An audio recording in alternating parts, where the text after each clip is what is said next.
ರಾಜ್ಯದಲ್ಲಿ 2 ವಿಧಾನಸಭಾ ಕ್ಷೇತ್ರಗಳಿಗೆ ಉಪಚುನಾವಣೆ ನಡೆಯಲಿದೆ. ಬೈ ಎಲೆಕ್ಷನ್ಗಾಗಿ ರಾಜಕೀಯ ಪಕ್ಷದವರು ಭರ್ಜರಿ ತಯಾರಿಯನ್ನು ನಡೆಸಿಕೊಳ್ತಾ ಇದ್ದಾರೆ.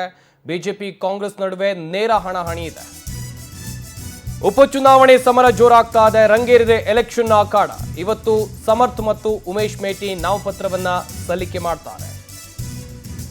ಉಮೇದುವಾರಿಕೆ ಸಲ್ಲಿಕೆ ವೇಳೆ ಮುಖ್ಯಮಂತ್ರಿಗಳು ಹಾಗೆಯೇ ಉಪಮುಖ್ಯಮಂತ್ರಿಗಳು ಉಪಸ್ಥಿತರಿರಲಿದ್ದಾರೆ. ಒಂದೇ ವಿಮಾನದಲ್ಲಿ ಡಿಸಿಎಂ ಹಾಗೆಯೇ ಸಿಎಂ ತೆರಳಲಿದ್ದಾರೆ ಎನ್ನುವಂತ ಮಾಹಿತಿ ಇದೆ. ದಾವಣಗೆರೆಗೆ ತೆರಳಿದ ಬಳಿಕ ಬಾಗಲಕೋಟೆಗೆ ಪ್ರಯಾಣವನ್ನ ಮಾಡ್ತಾರೆ. ಶಕ್ತಿ ಪ್ರದರ್ಶನದ ಮೂಲಕ ಇಬ್ಬರು ನಾಮಪತ್ರವನ್ನ ಸಲ್ಲಿಕೆ ಮಾಡಲಿದ್ದಾರೆ. ಬೆಳಿಗ್ಗೆ 11:15ಕ್ಕೆ ದಾವಣಗೆರೆಗೆ ಸಿಎಂ ಡಿಸಿಎಂ ಭೇಟಿ ಕೊಡ್ತಾರೆ. ಮಧ್ಯಾಹ್ನ 2 ಗಂಟೆಗೆ ಬಾಗಲಕೋಟೆಗೆ ಉಭಯ ನಾಯಕರು ಭೇಟಿ ಕೊಡಲಿದ್ದಾರೆ ಎನ್ನುವಂತ ಮಾಹಿತಿ ಇದೆ. ಉಪಚುನಾವಣೆಯ ಅಖಾಡ ರಂಗೇರ್ತಾ ಇದೆ. ಇವತ್ತು ನಾಮಪತ್ರ ಸಲ್ಲಿಸೋಕೆ ಕೊನೆಯ ದಿನ. ಹೀಗಾಗಿ ಇವತ್ತು ಕಾಂಗ್ರೆಸ್ನ ಅಭ್ಯರ್ಥಿಗಳು ನಾಮಪತ್ರವನ್ನ ಸಲ್ಲಿಸಲಿದ್ದಾರೆ.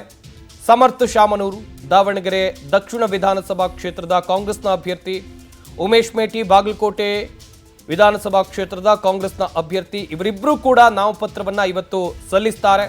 ಇದಕ್ಕೆ ಮುಖ್ಯಮಂತ್ರಿ ಸಿದ್ದರಾಮಯ್ಯನವರು, ಡಿಸಿಎಂ ಡಿಕೆ ಶಿವಕುಮಾರ್ ಅವರು ಸಾಥ್ ನೀಡಲಿದ್ದಾರೆ. ಘಟಾನುಘಟಿಗಳ ಸಾಥ್ ಇದೆ ಕಾಂಗ್ರೆಸ್ನ ಅಭ್ಯರ್ಥಿಗಳಿಗೆ. ಹಾಗೆಯೇ ಒಂದೇ ವಿಮಾನದಲ್ಲಿ ಮುಖ್ಯಮಂತ್ರಿ ಹಾಗೆಯೇ ಉಪಮುಖ್ಯಮಂತ್ರಿಗಳು ಪ್ರಯಾಣವನ್ನ ಮಾಡಲಿದ್ದಾರೆ ಎನ್ನುವಂತ ಮಾಹಿತಿ ಇದೆ. ಮೊದಲಿಗೆ ದಾವಣಗೆರೆಗೆ ಭೇಟಿಯನ್ನ ಕೊಡ್ತಾರೆ. ಅದಾದ ಬಳಿಕ ಮಧ್ಯಾಹ್ನ 2 ಗಂಟೆ ಹೊತ್ತಿಗೆ ಬಾಗಲಕೋಟೆಗೆ ಉಭಯ ನಾಯಕರು ಭೇಟಿ ಕೊಟ್ಟು ನಾಮಿನೇಷನ್ ಪ್ರಕ್ರಿಯೆಯಲ್ಲಿ ಭಾಗಿಯಾಗಲಿದ್ದಾರೆ. ಈ ಮೂಲಕ ಶಕ್ತಿ ಪ್ರದರ್ಶನ ತೋರಲಿದ್ದಾರೆ ಎನ್ನುವಂತ ಮಾಹಿತಿ ಇದೆ.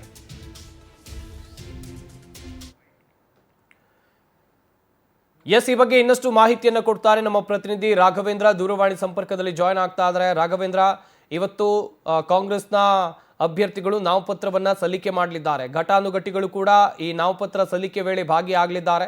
ಹಾಗೆಯೇ ಮುಖ್ಯಮಂತ್ರಿಗಳು ಹಾಗೆಯೇ ಉಪಮುಖ್ಯಮಂತ್ರಿಗಳು ಎಷ್ಟೊತ್ತಿಗೆ ದಾವಣಗೆರೆ ಮತ್ತು ಬಾಗಲಕೋಟೆಗೆ ಭೇಟಿಯನ್ನ ಕೊಡ್ತಾರೆ? ಸಂಪತ್, ಪ್ರಮುಖವಾಗಿ ಏನು ಉಪಚುನಾವಣಾ ಕಣ ರಂಗೇರಿರ್ತಕ್ಕಂಥದ್ದು. ಹಾಗಾಗಿ ಕಾಂಗ್ರೆಸ್ನ ಟಿಕೆಟ್ ಏನು ಗೊಂದಲ ಏನಿತ್ತು ಅದನ್ನ ಪರಿಹರಿಸತಕ್ಕಂಥದ್ದು. ಇವತ್ತು ಕಾಂಗ್ರೆಸ್ನ ಇಬ್ಬರು ಕ್ಯಾಂಡಿಡೇಟ್ಗಳು ಸಹ ನಾಮಿನೇಷನ್ ಅನ್ನ ಸಲ್ಲಿಸ್ತಾ ಇದ್ದಾರೆ. ಈ ನಿಟ್ಟಿನಲ್ಲಿ ಸಿಎಂ ಮತ್ತೆ ಡಿಸಿಎಂ ಇಬ್ಬರು ಕ್ಯಾಂಡಿಡೇಟ್ಗಳ ನಾಮಿನೇಷನ್ ನ ಒಂದು ಪ್ರಕ್ರಿಯೆಯಲ್ಲಿ ಪಾಲ್ಗೊಳ್ಳಲಿದ್ದಾರೆ.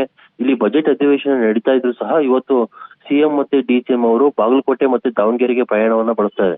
ಇವತ್ತು ಬೆಳಿಗ್ಗೆ 11 ಗಂಟೆಗೆ ಇಬ್ರು ಸಹ ಮೊದಲು ದಾವಣಗೆರೆಗೆ ಹೋಗಿ ನಂತರ ಬಾಗಲಕೋಟೆಗೆ ತೆರಳ್ತಾರೆ. ಇಲ್ಲಿ ಶಾಮನೂರು ಶಿವಶಂಕರಪ್ಪನವರ ಮೊಮ್ಮಗಳ ನಾಮಿನೇಷನ್ ಅಲ್ಲಿ ಸಿಎಂ ಡಿಸಿಎಂ ಭಾಗಿಯಾಗಿ ನಂತರ ಮೇಟಿಯವರ ಮಗನ ನಾಮಿನೇಷನ್ ಅಲ್ಲಿ ಭಾಗಿಯಾಗ್ತಾರೆ. ಒಟ್ಟಿನಲ್ಲಿ ಶತಾಯಗತಾಯವಾಗಿ ಉಪಚುನಾವಣೆಯ ಕಣದಲ್ಲಿ ಕಾಂಗ್ರೆಸ್ನನ್ನ ಗೆಲ್ಲಿಸಲೇಬೇಕು ಅಂತ ಹೇಳ್ಬಿಟ್ಟು ಪಣವನ್ನ ತೊಟ್ಟಿರ್ತಕ್ಕಂಥದ್ದು. ಯಾಕಂದ್ರೆ ಪ್ರತಿಷ್ಠೆಯ ಪ್ರಶ್ನೆ ಸರ್ಕಾರಕ್ಕೆ ಆಗಿದೆ. ಹೀಗಾಗಿ ವಿಪಕ್ಷಗಳಿಗೆ ಟಾಂಗನ್ನ ಕೊಡುವ ಮುಖಾಂತರ ಈ ಬಾರಿ ಜಯವನ್ನ ಗಳಿಸಲೇಬೇಕಂತ ನಿಟ್ಟಿನಲ್ಲಿ ಸಾಕಷ್ಟು ಸರ್ಕಸ್ ಮತ್ತು ಹೋಮ್ವರ್ಕ್ ಅನ್ನ ಮಾಡ್ತಾ ಇರ್ತಕ್ಕಂಥ ಸಿಎಂ ಮತ್ತು ಡಿಸಿಎಂ ಅವರು ತಮ್ಮ ಕ್ಯಾಂಡಿಡೇಟ್ ಗಳ ನಾಮಿನೇಷನ್ ಅಲ್ಲಿ ಭಾಗವಹಿಸುವ ಮುಖಾಂತರ ಜನರ ಮನವನ್ನ ಗೆಲ್ಲೋದಕ್ಕೆ ಮುಂದಾಗಿದ್ದಾರೆ ಅಂತಾನೆ ಹೇಳ್ಬೋದು. ಸಂಪತ್, ಥ್ಯಾಂಕ್ ಯು ರಾಘವೇಂದ್ರ ತಮ್ಮೆಲ್ಲ ಡೀಟೇಲ್ಸ್ಗಾಗಿ.